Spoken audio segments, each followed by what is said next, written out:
Aí, rapaziada, ó, estamos com essa FZ25 aqui e ela tá apresentando um barulhinho anormal em média aceleração. Só que você dá uma aceleradinha, dá tipo com uma grilada que a gente fala. Ela vai... brrr, entendeu? Na metade da aceleração dela.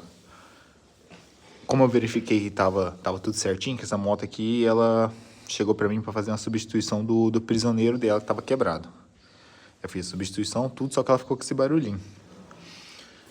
Aí aqui agora, aqui dando uma avaliada mais profunda aqui, desmontamos a parte das válvulas aqui de novo e fomos olhar aqui os reguladorzinhos de válvula. Ó, como vocês podem ver, ó. Cadê? Esse aqui é o de escape. Deixa eu ver se vai focar. Cadê o foco, gente? Cadê o foco?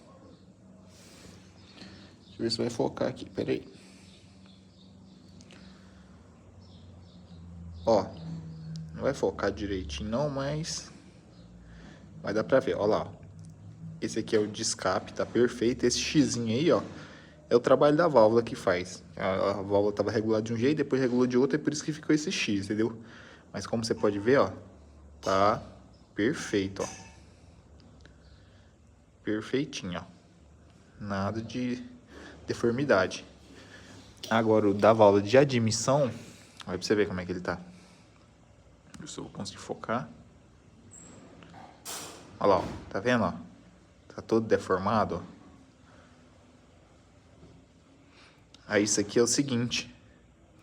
Quando a gente mantém uma meia aceleração, a válvula, além de trabalhar para cima e para baixo, a válvula também gira, entendeu?